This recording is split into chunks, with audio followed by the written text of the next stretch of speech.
Well,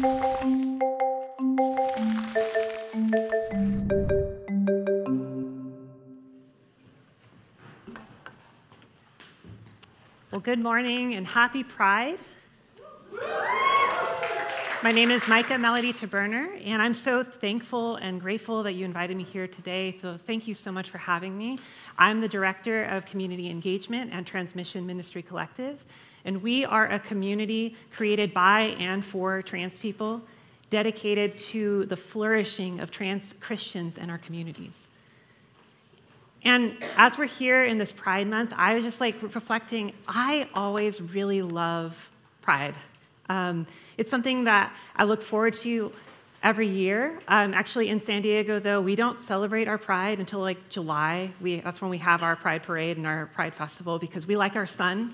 And in June, we're still kind of a little overcast. So we wait a little bit. But I always look forward to this time of queer and trans joy and visibility and celebration. I myself am a trans woman and a lesbian, and I am so proud of, I take so much pride and joy in those identities and my journey to get here. But my journey into embracing my selfhood has not always been one of joy and celebration.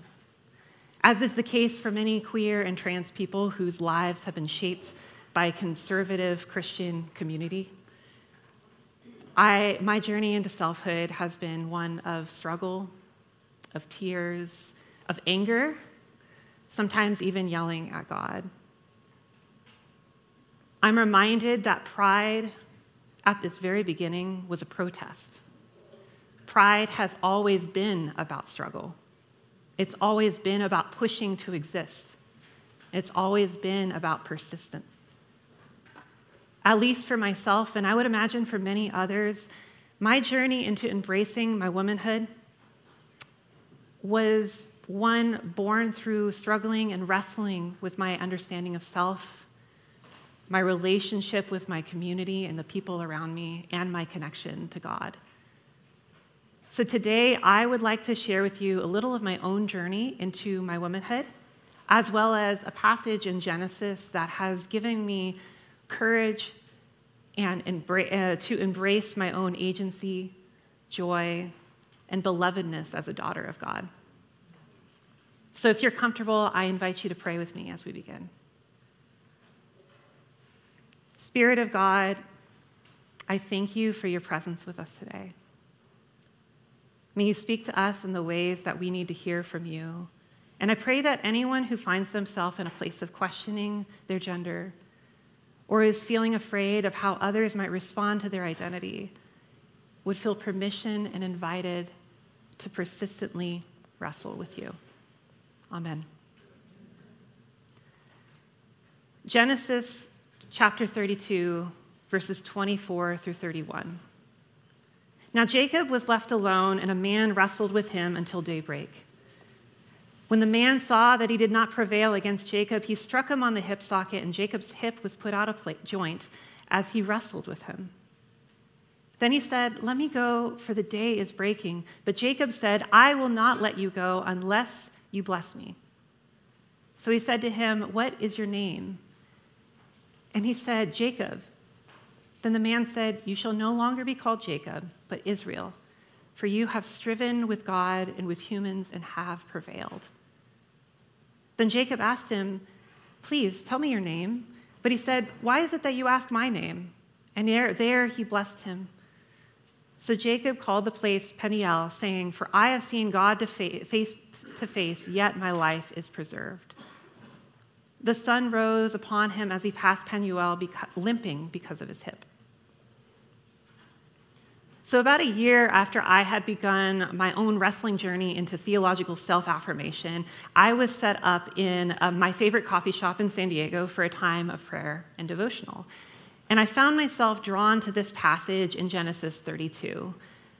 After Jacob wrestles with God, refusing to let go until he is blessed, God responds to him, "Your name will no longer be Jacob, but Israel, because you have struggled with God and with humans and have overcome." I found myself in awe that God renamed Israel as a mark of his ongoing wrestling. And I just asked and I prayed a simple prayer. God, if you had a new name for me, what would it be? It was not that I really expected a response. In fact, I actually thought that nothing was going to happen. It was more of a simple prayer from a deeply suppressed, unexpressed place in my soul. But to my surprise, I did hear a reply. I heard, "You are my song. You are my melody." After this moment, for years, people to whom I had not told this story, people in my non-affirming charismatic congregation, prayed this name over me or told me something like, "God is giving you a new melody to sing." And when it came time to choose a new name, I chose to include melody in my name to recognize my wrestling partnership with God in becoming the woman that I am today.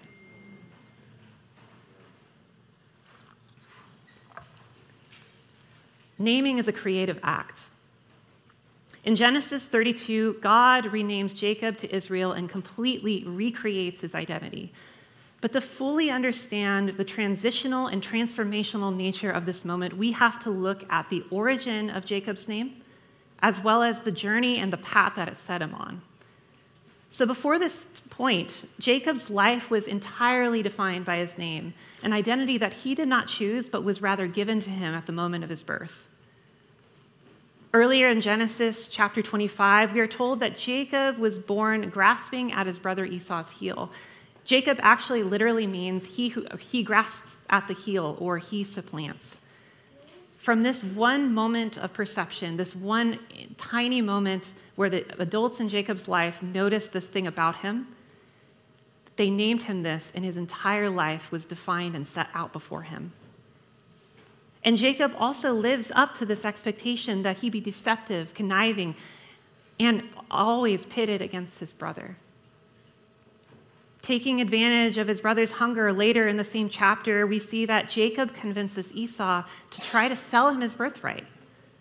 And then later in chapter 27, encouraged by his mother, he steps further into this expected role of supplanter, of deceiver, by putting on his brother's clothes and a skin of a goat, literally pretending to be someone he's not in order to receive his father's blessing. Like Jacob, trans people are often thrust into identities that do not fit us simply because of how we are perceived when we are born. As gender reveals so often demonstrate, the perceived sex of a child somehow dictates what colors we like, what clothes we're supposed to wear, how people relate to us, and how we can show up in the world. And so often our names are tied to those expectations. For me, my old name, while I didn't actually hate it per se, it never really felt like me because it represented who I was expected to be. The good Christian man, the brother, the gentleman, the father, the husband. And I did try to live into those roles, and I did try, but I kept putting on the clothes and the goat skin no matter how poorly they fit. So when I read that passage and I read that moment in Genesis 32 when God says, "You shall no longer be called Jacob," I understood in this moment that God recognizes the fullness of what that name means to him and how poorly that identity actually fit. Receiving the name Israel from God is a moment of transition.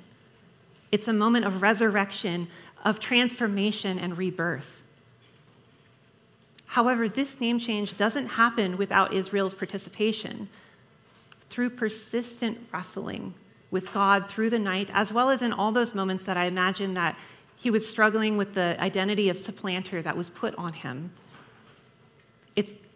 Israel becomes a co-creator of his new identity. Co-creation is a theological concept found throughout the Christian scriptures, and it actually finds its roots in Genesis 1 and 2, in the creation narratives. In Genesis 2, we're told, "So out of the ground the Lord God formed every animal of the field and every bird of the air and brought them to the man to see what he would call them. And whatever the man called every living creature, that was its name. In Genesis 2, God partners with Adam, inviting him directly into the process of creation by giving him the agency to name the animals. Likewise, in Genesis 32, Israel partners with God through wrestling, refusing to let go until he receives a new name himself. This, too, is a co-creative act of naming. Naming and meaning-making through language are incredibly significant for humans. As we've seen in Israel's story, names can put bounds on who we're expected to be, or they can open creative possibilities of who we might become. Names and language are how humans define, understand our world, shape, and recreate ourselves and the world around us. That humans are involved in creation through the power of naming speaks of God's desire to involve us in shaping our world. The act of naming ourselves is a common experience for many trans and gender-expansive people. Some may choose names similar to the name that was given to us at birth. Others may choose names wholly distinct and different from our dead name as we step into new identity. And still others, after maybe deliberating for a little while, may decide that that name fits us and choose to keep their given name.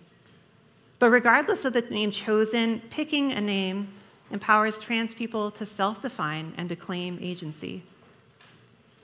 For myself and most trans and gender-expansive people that I have spoken to, settling into our names is a moment of immense joy and affirmation. There's nothing like hearing someone call you by your name for the first time. Your true name that recognizes the innermost parts of yourself in your journey into selfhood. It's a profoundly joyful and a liberating experience, and I can only imagine how Israel must have felt in that moment when he heard God call him by his name for the first time.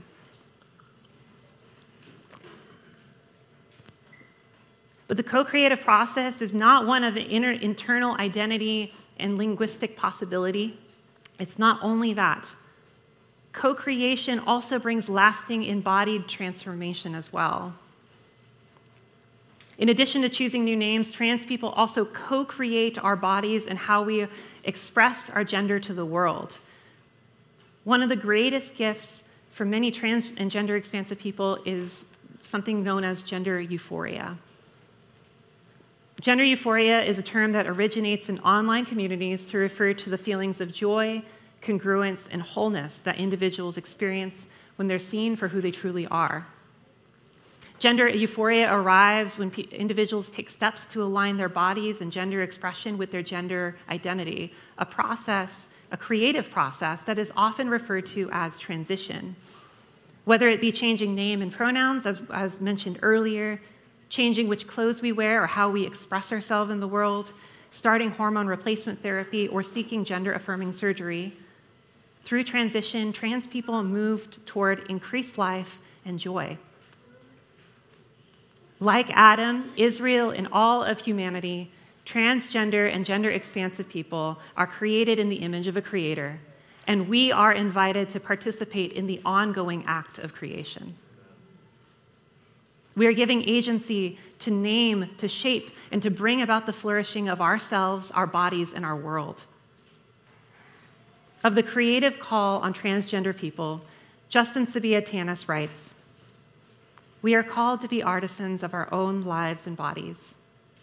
We should take responsibility for our own continued creation, both the development of our inner selves and our outer bodies. As trans people, we should take seriously the task of creating for ourselves the lives to which we feel called and compelled. When we see this process as sacred, we can claim our places as artists cooperating with God in creating the developing, changing person that we are and that we are becoming." Regardless of which steps we take to care for our gender, transition is an act of co-creation in partnership with the divine. To limit access to gender-affirming care, therefore, whether through legislation, harassment, or spiritual dissuasion, is to restrict the creative agency of trans individuals and to mar the creative spark of the Imago Dei, the very image of God inherently placed in all humanity.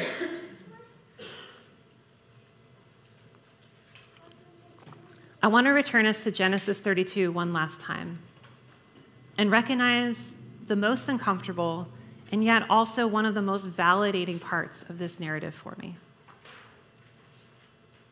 Israel's new identity comes through wrestling with God through a sleepless night as he sought God's blessing, wrestling with his family and the expectations that are placed upon him, wrestling with his false sense of self and the division that it created between him and his brother, and ultimately wrestling with his own identity. And we see that his wrestling is not without a cost. When the man saw that he did not prevail against Jacob, he struck him on the hip socket, and Jacob's hip was put out of joint as he wrestled with him. In his fight with God for renewal and new identity, Jacob receives a very serious injury. And later, in verse 31, we see a transformed Israel limping away from the scene. This injury stays with him his entire life. There is a lasting cost to his struggle, but still he persistently refuses to let go until he's blessed, because in the end, for Israel, it's all worth it. Earlier, when I told you the story about my name, I didn't actually tell you the whole story. Every time someone unknowingly prayed the name Melody over me, I would feel butterflies in my stomach, knowing that God was speaking to me and that God was naming me again and again and again. But from that moment in the coffee shop when I heard God first give me a new name, it was still many years before I could share my identity with the world. Like many other trans people, I knew that if I was to come out and transition, my life would be thrown upside down. You see, at that time, I was employed with a ministry and serving in a church that were both non-affirming for LGBTQ+ people. I knew that if I was to come out, it would mean, and transition, it would mean losing my job and risking the security of myself and that of my wife. It would likely mean losing the deep connections that the two of us had formed within our church community. It would mean putting a strain on the relationships with some of my family members. And I believed at the time that it would mean an end to my call to ministry. And so I remained in hiding, repressing my femininity and striving to be the good Christian man that I would believe that I was told I needed to be. And I continued that wrestling process for many more years still. Gender-expansive people are routinely forced to choose between sacrificing their gender identity or sacrificing their safety, family, community, income, health, and housing. This is the cost of our wrestling. Facing these genuine risks to safety, it's entirely understandable why so many of us choose to remain in hiding for so long.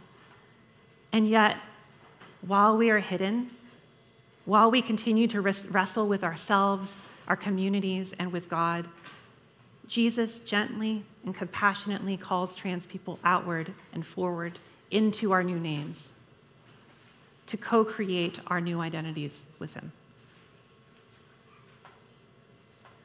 One night in that long period of wrestling, I was gathered with members of my church small group to pray with one another. And after a little bit of silence, as the group was praying for me and listening to God on my behalf, a friend of mine spoke up and she said, I heard three things. For the past, I heard the word hiding. For the future, I heard the word authenticity. And for the present, I heard the song Soul Meets Body by Death Cab for Cutie. Yes. I see we have some Death Cab for Cutie fans here. I looked up the lyrics that night, and this song so beautifully captured my longing for wholeness that was underlying my internal struggle. The opening lines read, I want to live where soul meets body, and let the sun wrap its arms around me and bathe my skin in water cool and cleansing, and feel what it's like to be new. That longing to feel renewed, to be seen as my whole self, to receive God's blessing and step into my new identity. These are the desires and longings that I wrestled with God and also wrestled with my own fear for so long. But I was even more amazed when I read part of the chorus. So brown eyes, I hold you near, because you're the only song I want to hear, a melody softly soaring through my atmosphere. It was as if God was singing me a love song to ensure that I got the message, that I am seen, I am loved, and I am God's daughter. And that no matter the cost, Jesus will always stand in loving solidarity with me and all other trans and queer people wrestling for our names. It still took me a couple more years to fully come out at that point. And when I did lose some close relationships. I did lose my job. And at times I was worried how my wife and I were going to continue to live in San Diego. And looking at the rising anti-trans legislation around the country, I still today feel afraid at times. But I also feel more joy, more wholeness, and more myself than I have ever felt before. Like Israel, for me, it's more than worth it to wrestle with God for my name, to claim agency as an artist partnering with God to co-create myself and be part of co-creating communities where other trans and gender-expansive people can flourish. And I would do it all over again in a heartbeat. My dear trans and queer siblings who currently find yourselves in places of wrestling, of hiding, of uncertainty, wondering what the future may hold, or whether people will respond to you and welcome you as you share yourself with them, or even wondering, is it okay to be trans and Christian or to be queer and Christian? You are seen. You are loved. You are a beloved child of God, made in God's image to be a co-creator with the divine. And God invites us together to wrestle in partnership with them as we co-create our names. And I know it's hard, and I know there's a struggle and the places of doubt and fear and whether or not you're wondering if you'll be accepted or how you'll make it through. But I will tell you, it is so worth it to claim our agency as co-creators. So if you're a trans or a gender-expansive person looking for others to accompany you in your wrestling, I invite you to check out my organization, the organization I work with, Transmission Ministry Collective, especially our community programs like our support groups and our Discord that are online. We have so many people in our community that are in this kind of ongoing wrestling place, this journey into selfhood, at various different points along that journey. And we don't have to go it alone. It's so important to have community and space to be with one another together. In fact, TMC was actually, before TMC was TMC, before we had launched, it was my primary support community when I was in the middle of wrestling and figuring out my name. And it was actually the first place that I ever tried out melody as part of my name. So I invite you to get connected, and I will be here afterwards if you would like to talk and hear more and find ways to get connected. And to my straight cisgender siblings here today, I invite you to be part of co-creating a world where trans and gender-expansive people are seen, loved, and embraced for who we are, not having to justify our lives and jump through extra hoops just to exist in the world. If you'd like to learn more about trans theology and how to deepen your advocacy and allyship with trans people, I invite you to check out our website where we have a lot of resources listed to learn more, as well as our Bible studies, which we have once a month that are hosted by members of our community, trans and gender expansive members of our community. And it's a great way to learn more and to show up in partnership. Let me pray one more time as we close.